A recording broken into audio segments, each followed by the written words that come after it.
My name is John. I will be, oh, and my wife said take the hat off for the presentation, so I am taking that. I originally had my Yankees hat on. She's like, you don't want people hating you before you even start speaking. But so any Dodgers fans out there, truly heartbroken for you because I wanted Yankees versus Dodgers World Series. I thought that would be awesome. But now we have to get past Houston. Everyone has their problems, right? So I'll leave this slide up there for a second. If you want to try to go grab the slide, if you want to download them. I think that's going to still rotate through anyway. But if anyone is successful in downloading those, let me know. It's going to go there in a second. There we go.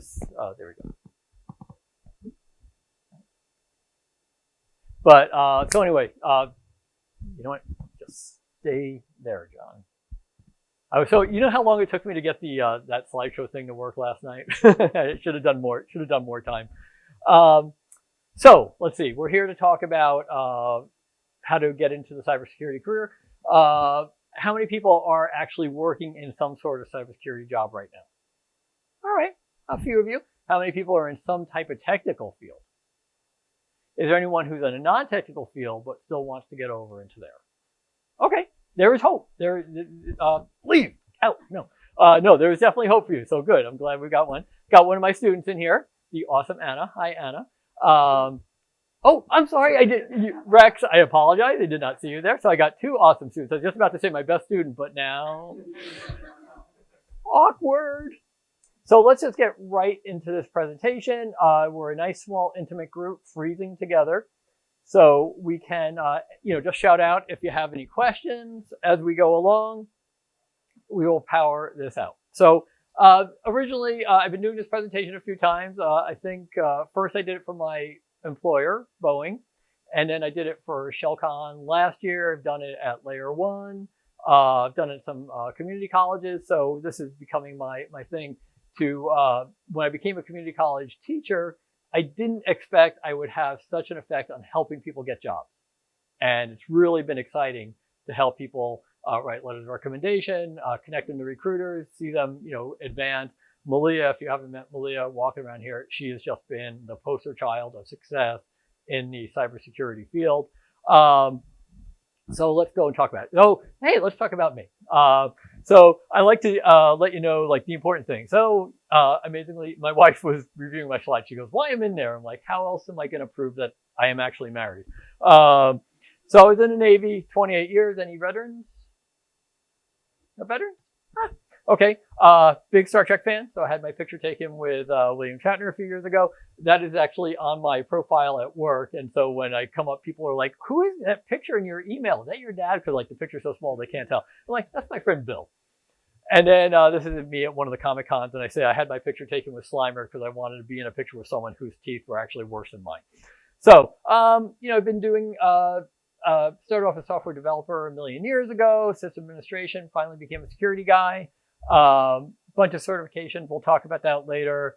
I teach at Long Beach City College. That's where Rex and Anna know me from. And because I have an addiction to education, I'm actually going for a master's degree right now with SANS. So here's a list of our topics that we'll be talking about. So let's start off with some definitions, right? Because everybody thinks we know what something means, and then we kind of have a different definition. There's two definitions of cybersecurity that I picked out, but I'd like to bet the bottom one for what we're talking about here. Measures taken to protect a computer or computer system against unauthorized access or attack, right? Because that's like the basic nugget of it, right? Cybersecurity. And it's been a lot of different terms over the years.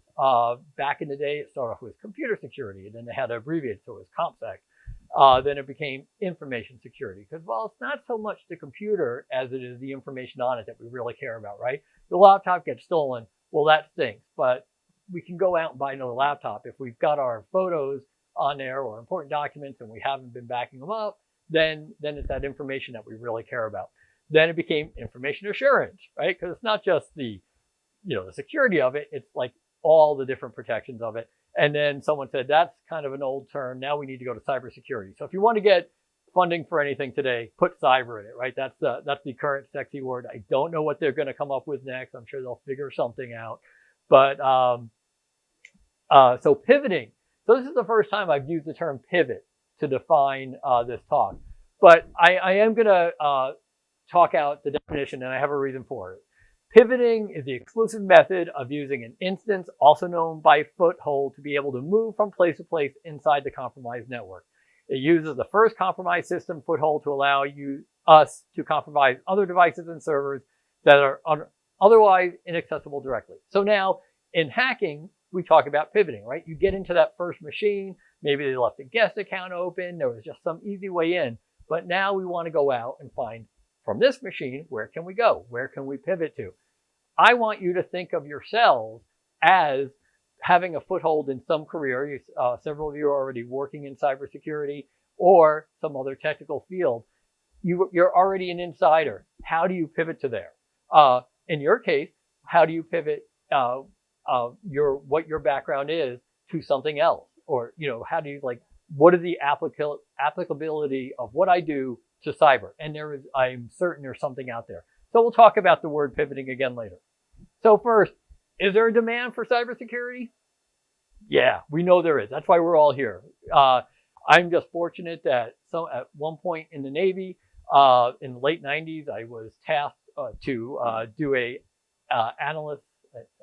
I'm not using my word, an analysis of software content filtering and AV tools, and really stuff that's really boring and benign today, but back then it was kind of new. So you'll find that this presentation has a lot of links because I want this to be reference material for you. I want you to be able to take this presentation and not just have some pictures and talking points, but links that you can go to for further information. So I put an article in there that talks about one of the many studies they have out there on the gap in cybersecurity professionals. One of the terms I love here is closing the gap with new collar, right? We've heard of blue collar and white collar workers. New collar workers is saying, take your existing workforce, the people already at your company, and train them to do the cyber jobs. They already understand the company. They already understand what you do. Just put a cyber component to it. So I really like that one. And then just a couple of other articles on defining the cyber field. This one's kind of cool because it shows top 10 highest paying cybersecurity jobs, and penetration tester is around number 5. I think pen tester is the one that people always gravitate to, right? Because that's the one that's Mr. Robot, right? That's the real sexy one. There are a lot of other things out there to do, right? But for pen tester, number 5 on there. And just wanted to try to give you more of an idea that there are so many things out there, right? So just don't think about the guy on a box banging away. There are people who analyze the threat. Question? Or?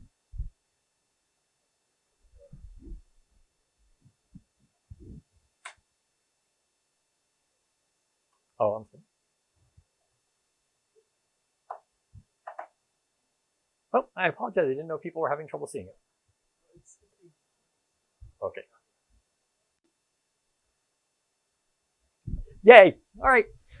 Brief commercial interruption. So, for example, they talk about advanced persistent threats. There are people whose job are to be threat analysts, to look and see what's coming next. What does the company need to defend themselves against?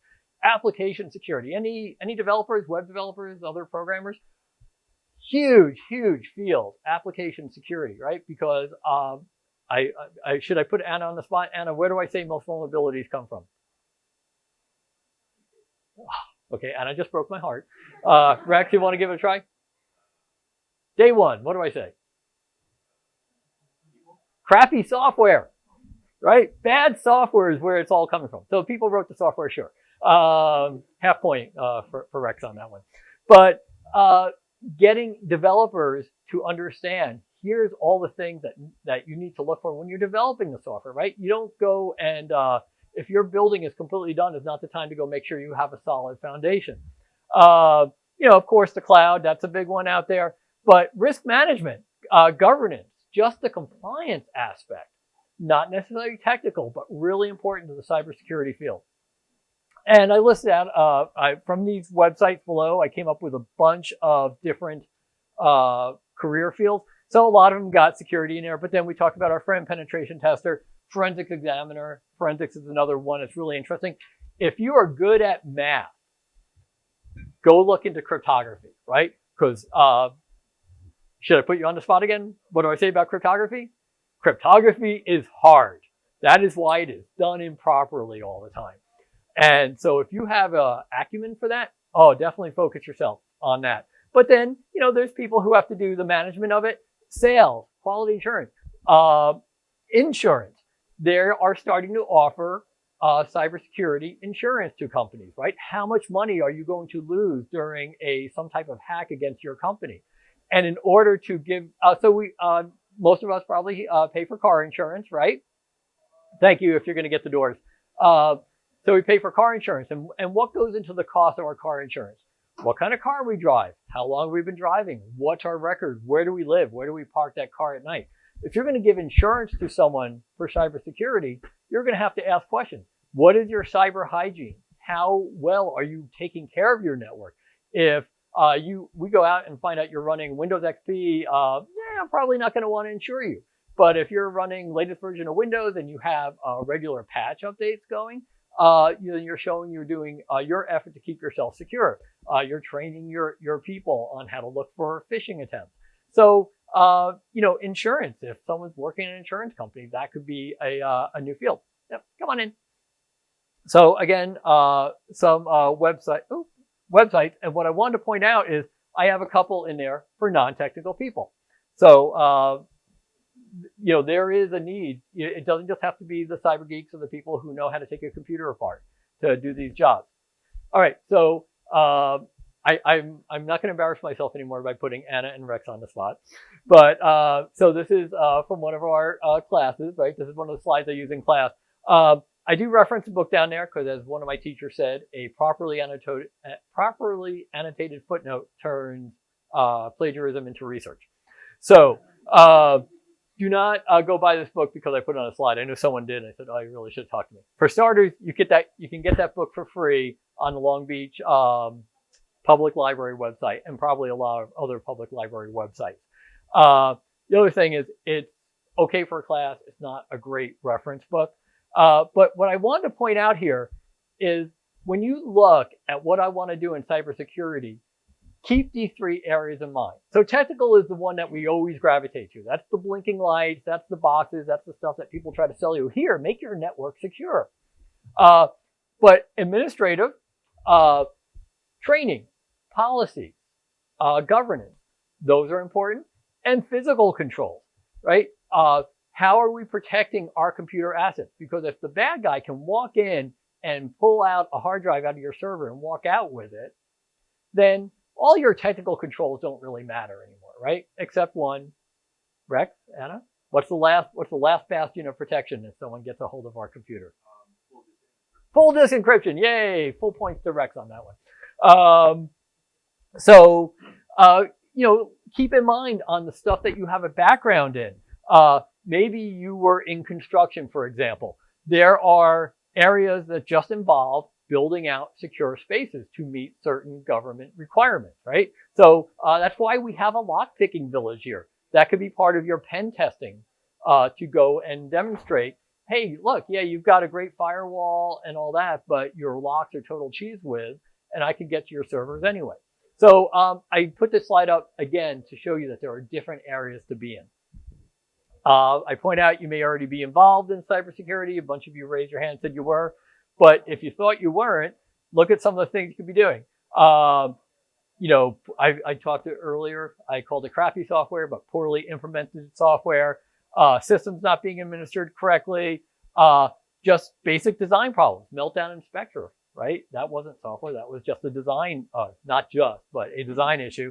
And I use the term cyber hygiene. I didn't coin it, but I do like that term, right? Just like we go and wash our hands in there. Are we doing things on a regular basis to keep our system secure?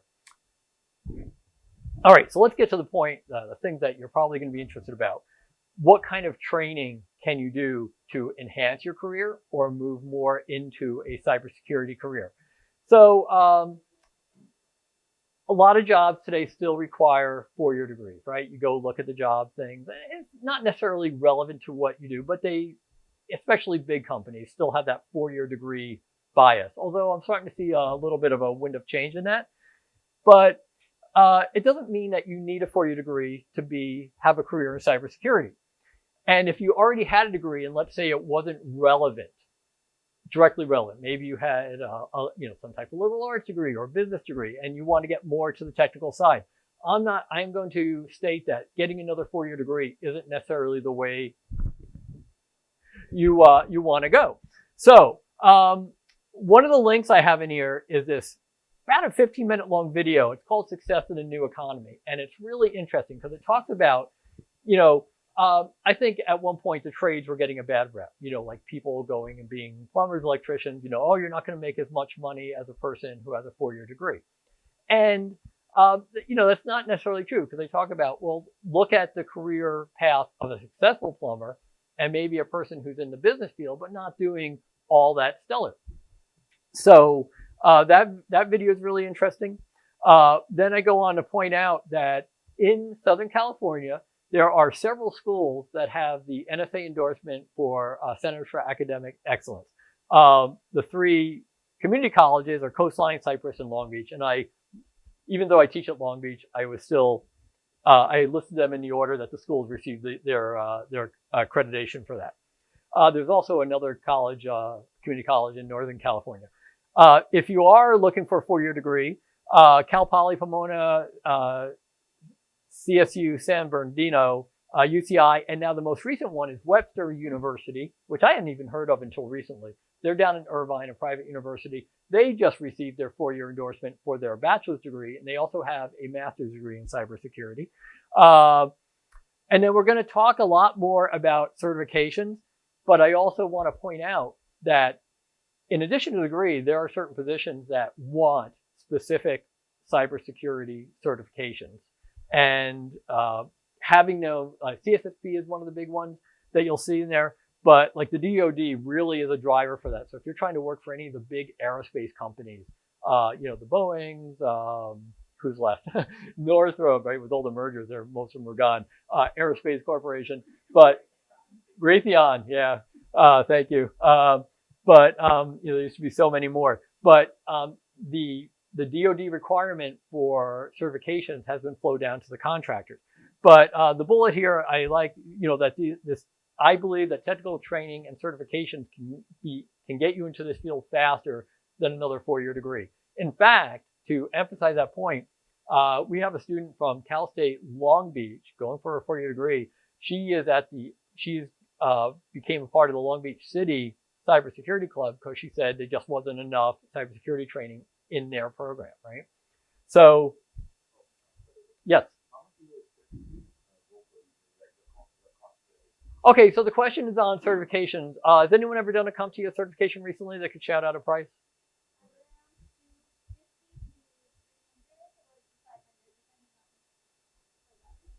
But okay, well, but I'm going to talk to that a little. So it's a good question on how much they could cost, on how much these certifications cost. Still cheaper than a 4-year degree, right? Even at like your lowest priced university. Oh, look at the quality you're getting here. So what he's talking about, and so hold on, because we are really going to talk about that. So there are no veterans in the room other than me, so I will skip this slide. If you know any veterans, though, please send them this information. And for those of you who are taking pictures, if you walked in a little late, I will show again at the end where you can download these slides. So on the cybersecurity certification. So there are 2 rather polarized schools of thought and certifications, right? I don't know if I'm getting the laugh back there because the person knows where I'm going with this, but so there are the people so there are people like me who just get certification, have no idea what they're talking about. No, there are people who they collect them, right? They just keep on getting certifications. Now, one of the reasons I get so many certifications is because I teach and it helps me with my teaching. Then there are people on the other hand who's like, they have been taking computers apart since infancy. They know this stuff backwards and forwards. They're great. And they're like, I don't need a certification to prove I know what I'm doing, right? But the very simple fact is if you went to a doctor's office and you said to the doctor, hey, I don't see a degree on the wall. And they're like, oh, I didn't actually go to medical school, but, I did stay at a Holiday Inn Express last night. And, I watch a lot of ER. I know what I'm doing, right? You want some level of confidence that the person had a good day and passed the test, right? So again, you could just go in and do a CompTIA and you crammed and you passed the exam and you dumped all that knowledge the next day, right? It doesn't mean that it doesn't really prove that you're qualified, but it proves that you at least went and educated yourself and demonstrated some effort. And as I said, there are some places that legally have to have these certifications. And as further proof of that, go onto the different job websites. So I have Dice, Indeed, Monster. Are there any other job sites people are using that I left out? I gave up on cybercoders. LinkedIn. Okay, yeah, I forget that LinkedIn has their own job search. Yeah, so that would have been a good one to put in there. But go search for, look at the jobs, so you go and you find a job you're interested in, see if they list any certifications. Then take some of the certifications we're going to be talking about on the subsequent slides and search for them. You'll see which kind of jobs are coming up. All right. So this is going back to what I talked about where I said the DoD and all the big aerospace defense contractors have this there's requirements that you have to follow. So this is intentionally an eye chart down here. I didn't expect you to be able to read it, but if you go to the links, it will show you that full chart. And basically what this is saying for someone, if you're an auditor, here's the certification, up to if you're management, here's the certification. And from left is like lower level and to the right, more senior. So like CSSP is the top right box, right? So I always say if you're Hollywood Squares, I'm up in that corner right above Paul Lynn. Probably no one in this room has ever heard of Paul Lynn, unless you know the Weird Al song he wrote. Did he write one? Yeah, I think he did. So you can never go wrong with a Weird Al reference in this crowd, right? So if you're either working for any of the big contractors or you're maybe thinking about getting into them, this would be a good link to follow and go read up about this because they have to meet those requirements. CompTIA, Rex, on to your question. So anyone have the Security Plus? Okay, so we've got one person with Security Plus. So these are some of their certifications. Now they have some new one. They have the Cybersecurity Analyst, right? Because they want to get into the game and have cyber specific ones. The Advanced Security Practitioner. They also have a pen test one. But then some more generic Linux and cloud. I have two links in there. One is the CompTIA site itself and it talks about the certification. The other one is an article that basically went through and divided them between here's their basic ones, here's their ones that are more specific to certain careers.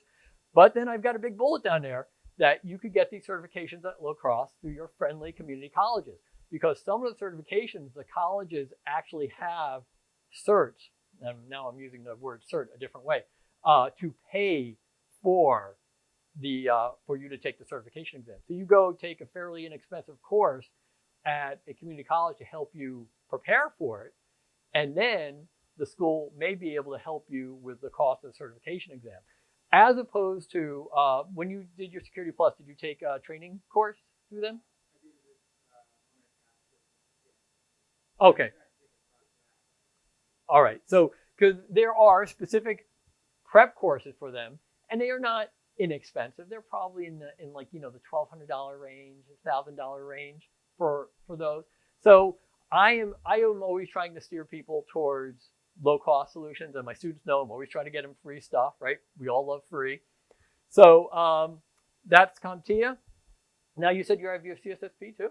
Awesome. Okay. So the CSSP is the one that really still has a lot of clout that people look for, although a little bit of sign of cracks on there.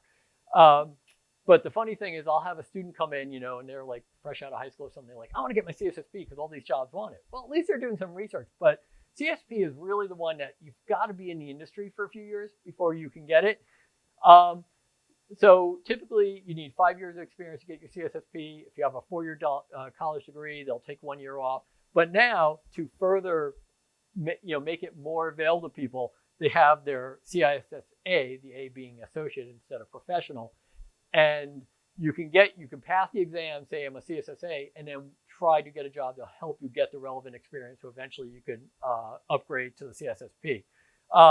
Another certification that ISC Square offers that I really like is Certified Secure Software Lifecycle Professional. Remember what I was telling you about crappy software and the need for people to be able to do application security? The CSSLP is an application security certification, so I really like that one. They also have others like in cloud and forensics and medical, so I don't know that those ones have as much as a reputation. Yes, sir.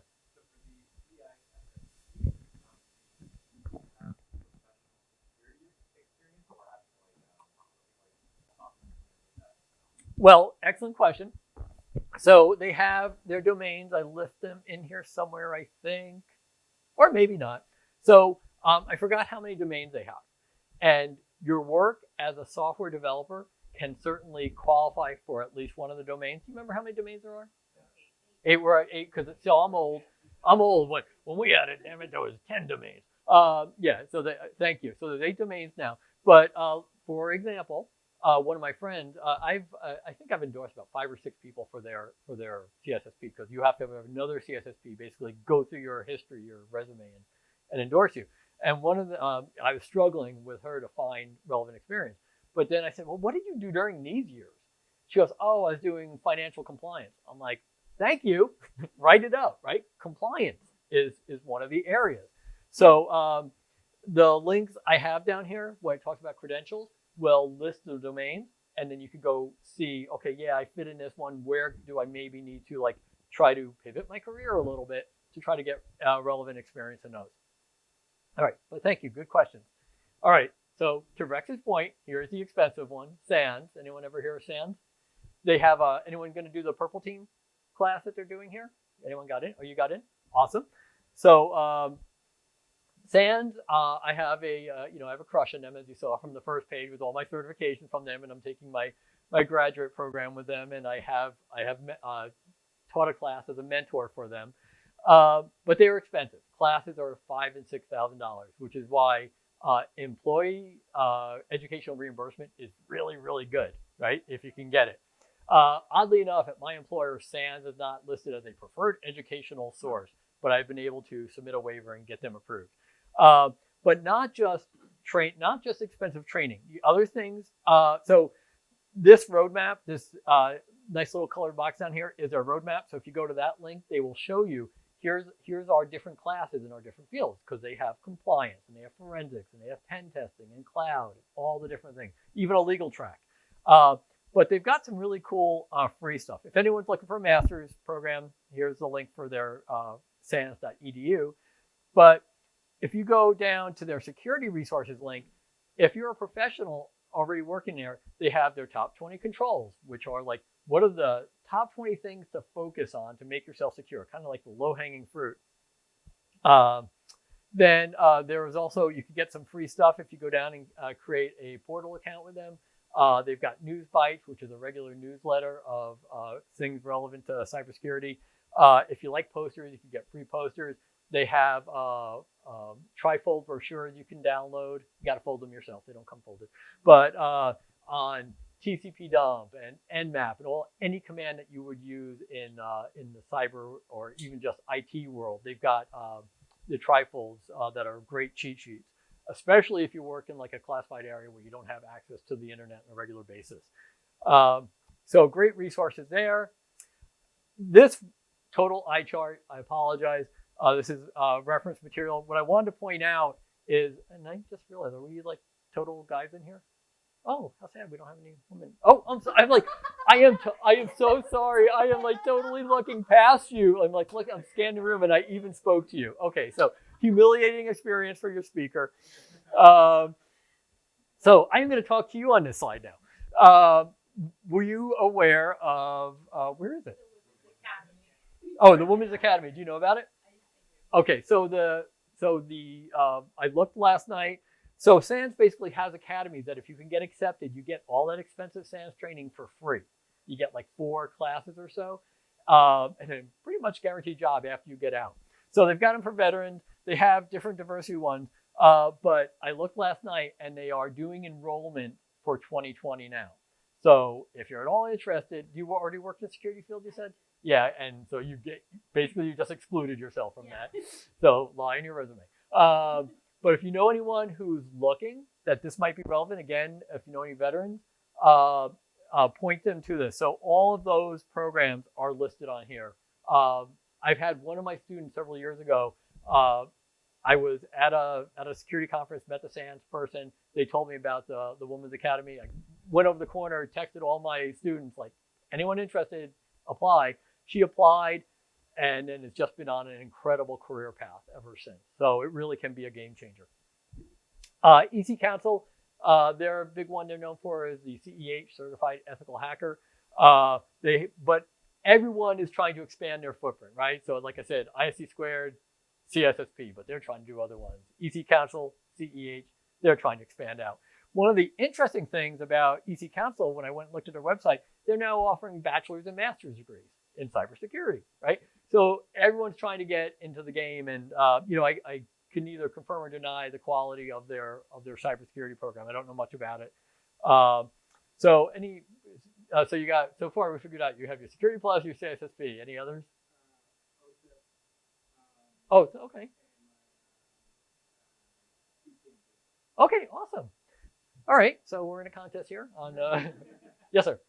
On these degrees, are they an accredited degree? Okay, so excellent question. I literally saw on their website that they have degrees. I did not go and look at their website to see if they were accredited. I would hope if you're going to go as that they would have some. Well, because like the SANS one, it took them one of their problems was they weren't accredited at first. They finally got like the Eastern so and so accreditation. So I don't know. Excellent question. And I'll just have to direct you to the website. Go look up about them. Offensive security. I think you said you had one from there too. So you're just getting one from each, and I'm like a total SANS bro. Yeah. Okay. Cool stuff. So offensive security. One of the best ways you would know them is creators of Kali Linux. That free, awesome software tool it's based on the Kali operating system and in the Swiss Army knife of hacking tools. But they have a whole plethora. Hey, I use the word plethora. Of one. And again, I think the web expert is their newest one, right? Because obviously you want to be competent in that.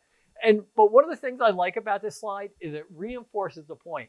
Like in my class, well, I didn't even notice Anna escaped. I can't ridicule her anymore. I want to keep on emphasizing how many different fields there are in there. So in my class, I teach at Long Beach City College, shameless plug, ethical hacking and countermeasures. It's kind of an inch deep, mile wide overview of all the different fields. And I always try to, I just noticed your cool shirt. I'm like checking out what car that is. The squirrel. What I like about this is it shows all the areas you can focus on. When you go to like DEF CON or conferences like that, right? There are just people who wireless is all they do, right? At DEF CON, there's like this huge wireless village. And, and there are people who focus on, do the capture the flag and the web penetration. There are so many areas for you to just like focus on. This is what I'm going to do. There are people who are just great at being social engineers and showing companies how they can totally break into the company just by working with the people. So I like that that shows. In fact, I should add a slide for the companies that do the social engineering training. Note to self. All right, so if you are already employed, the purpose of this slide is to encourage you to use your resources at your current career.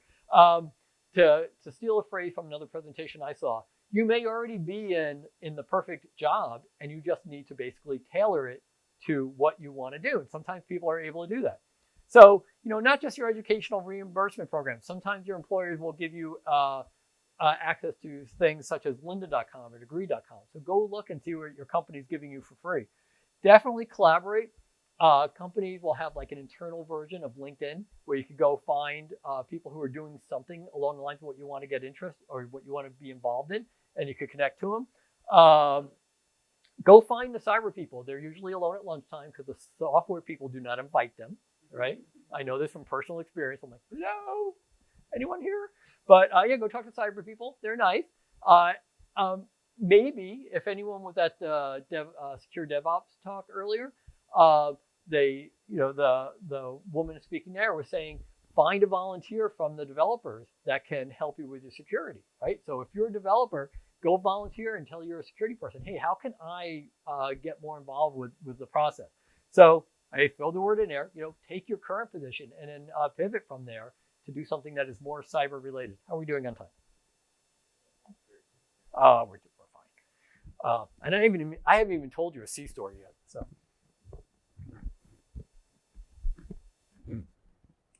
I'm so afraid of putting the water near my computer. What could possibly go wrong? So other training resources. So LinkedIn Learning. Does anyone formerly lynda.com? Did anyone have that? Okay. So the good news is, so it can be pricey, but ever since LinkedIn acquired them, they are pretty much doing whatever they can to make it available for free.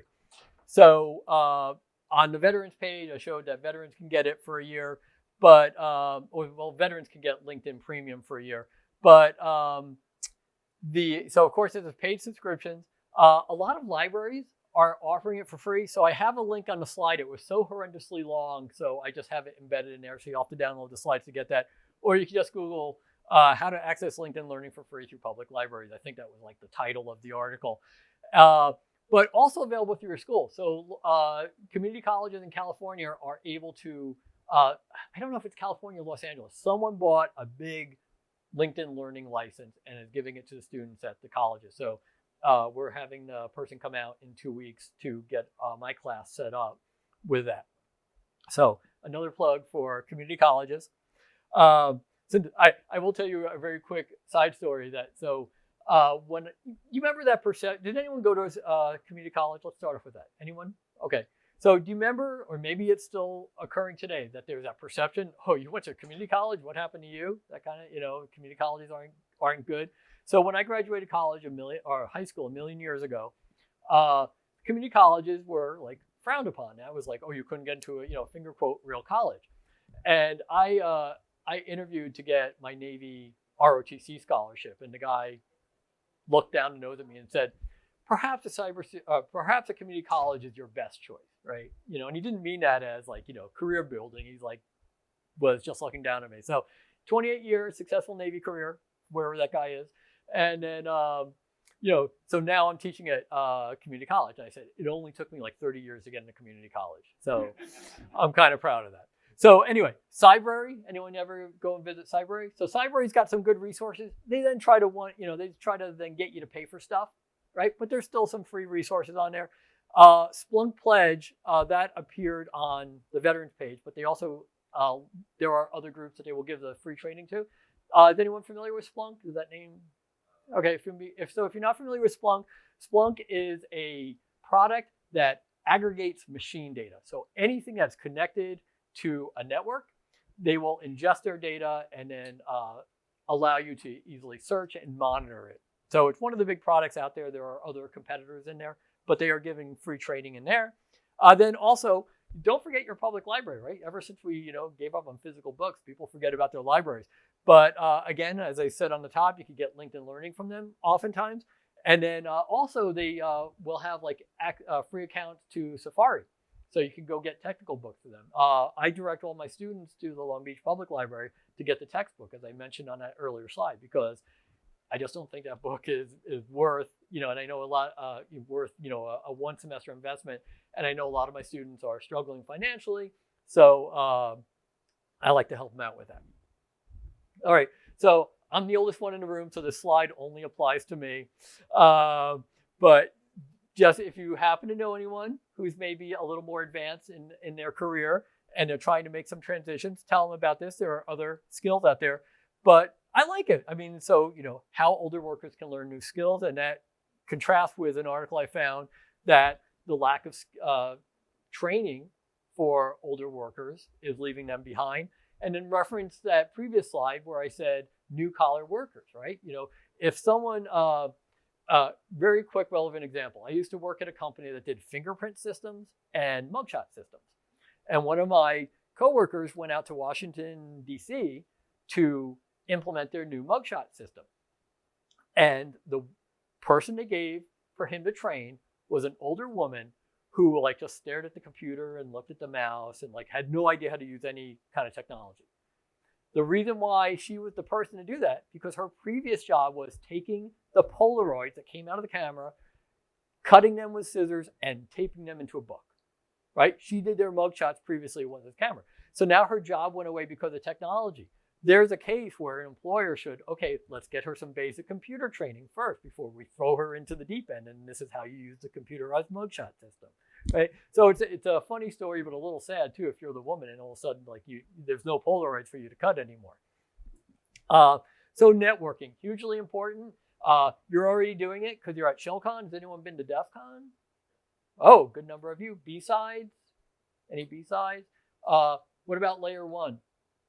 Okay, a few of you there. So again, an eye chart for where you're sitting right now, but I wanted this to be a great reference. So some of the things, ISSA, OWASP, they all have local chapters. Women's Society of Cyber Jitsu and Women in Cybersecurity, not just for women, right? They support, they welcome advocates as well of women in cyber.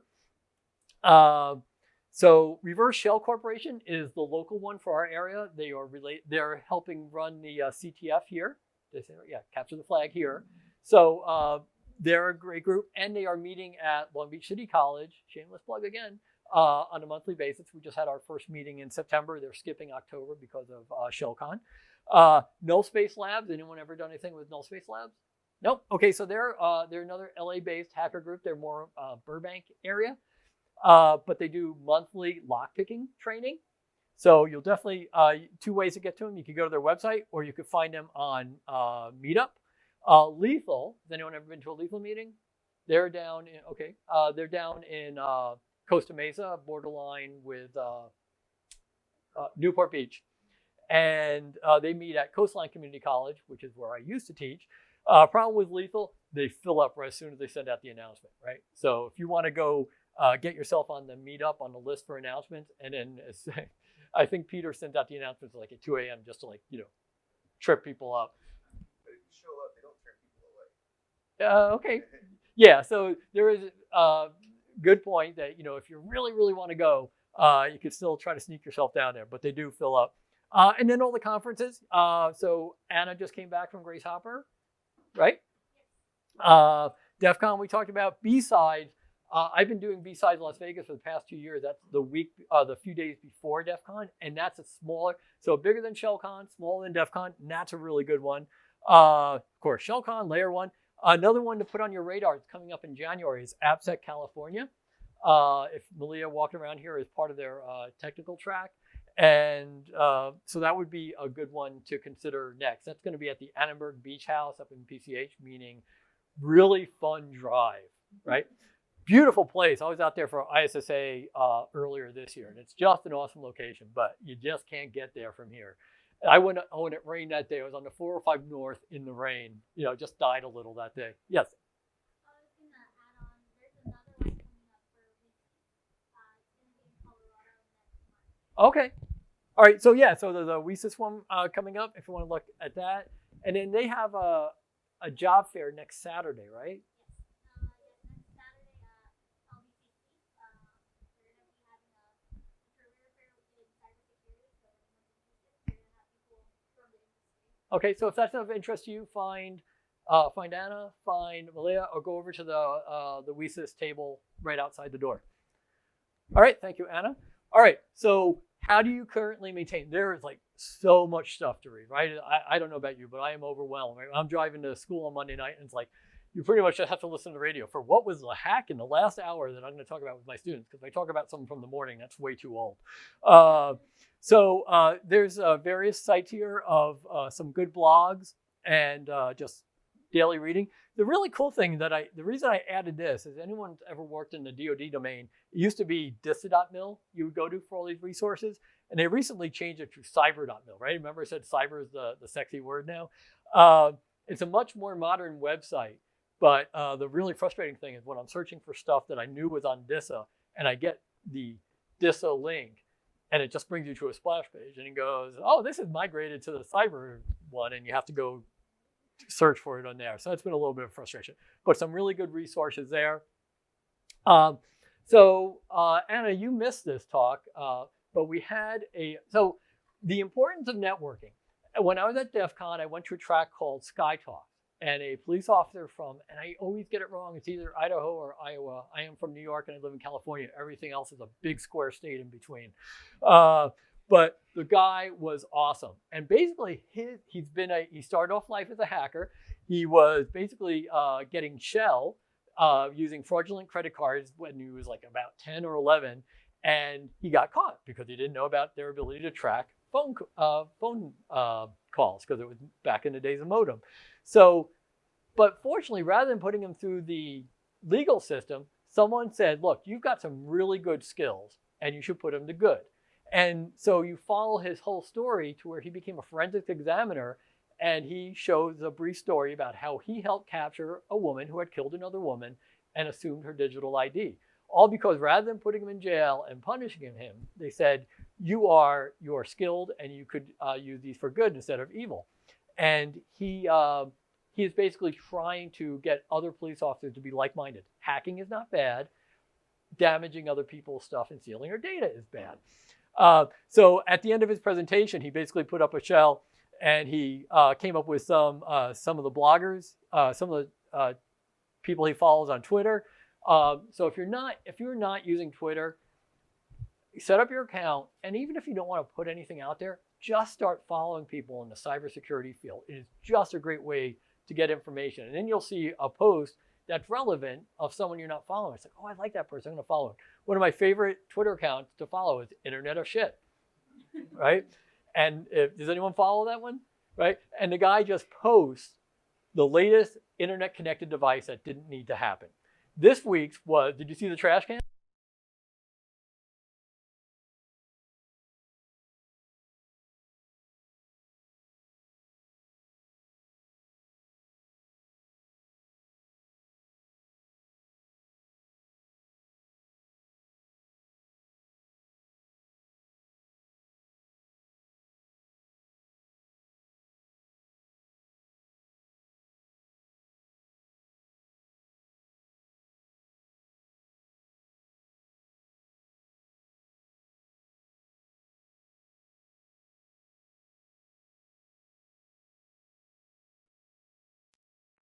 But going on, reading references. If you've never read The Cuckoo's Egg, has anyone read that?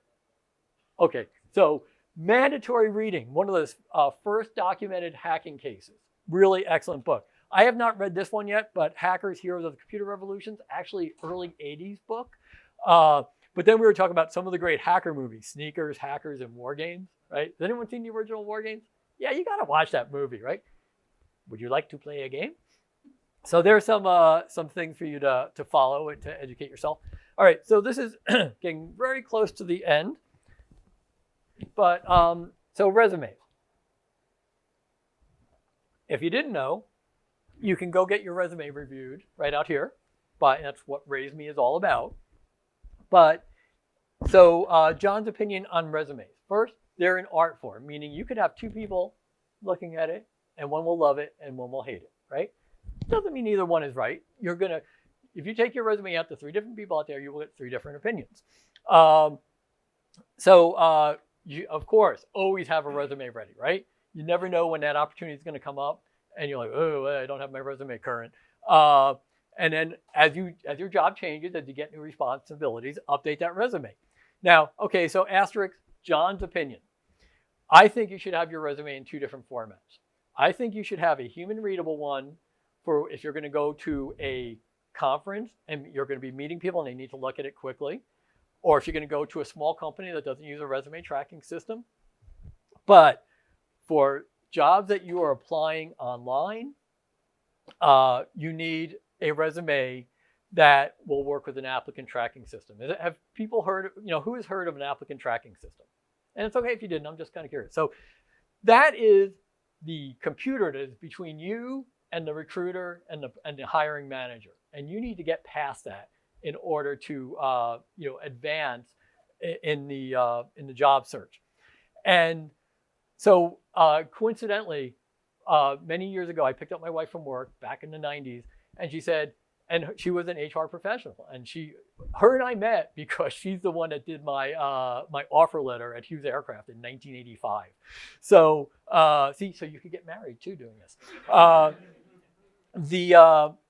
picked her up from work. She said they have this computer system to scan the resumes, and no one wants to use it, and they're asking for volunteers. I said, yes, be the person, right?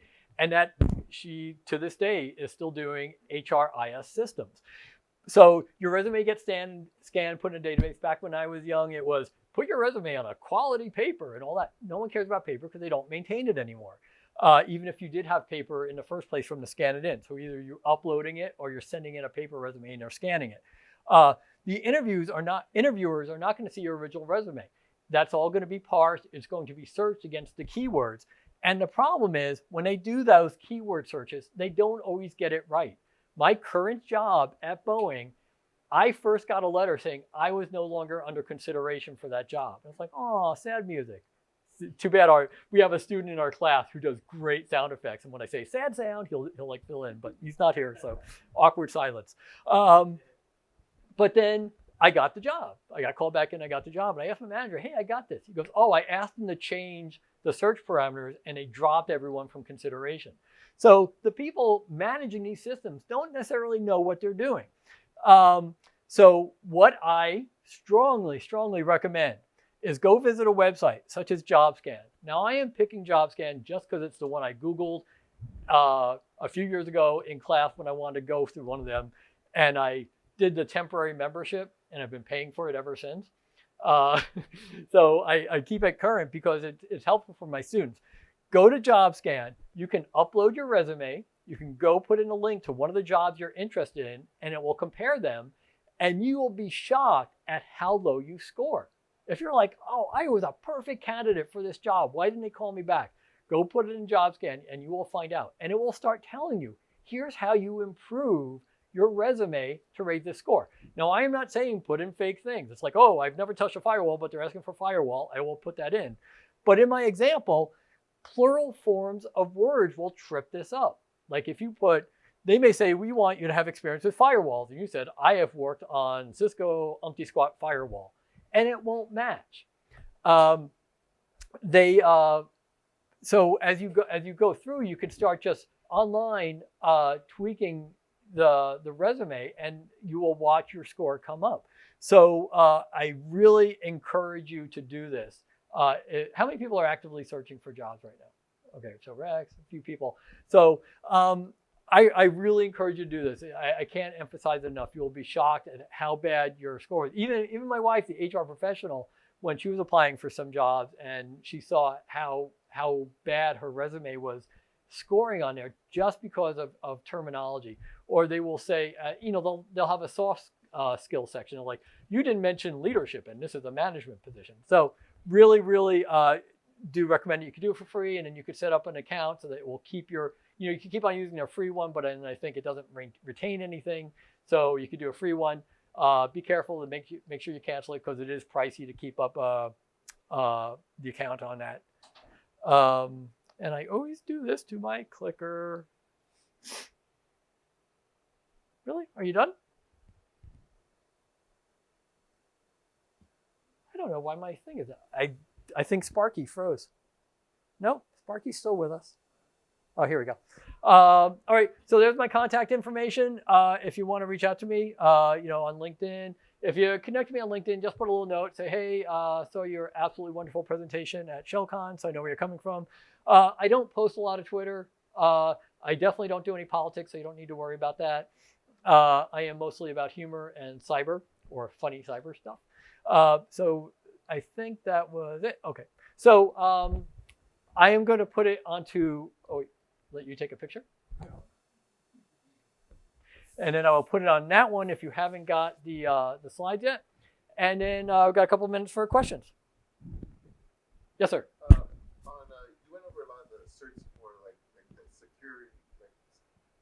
So my question is around the vendor search, like AWS security cert or Cisco security. Okay. Are those just as valid? Or? Okay, so very excellent question, and thank you for pointing out a deficiency in my presentation. I really should change that. Obviously, the focus is on cyber, but yes. So I don't know if it was on my veteran slide, but Amazon is actually giving free training to veterans for cloud services. Absolutely, Cisco certifications, all these vendor certifications are important because, again, you remember when I said you don't necessarily have a cyber title. If you're the switch administrator, but you don't know what you're doing and you don't administer it properly, and it turns out, oh, like, hey, you set up everything as a mirroring port and everyone's traffic is going every which way. So yes, I think that that's a very good point that vendor certifications on whatever technology we're talking about are important. So good question. Thank you. Anything else? Would the woman who I insulted like to take one more shot at me?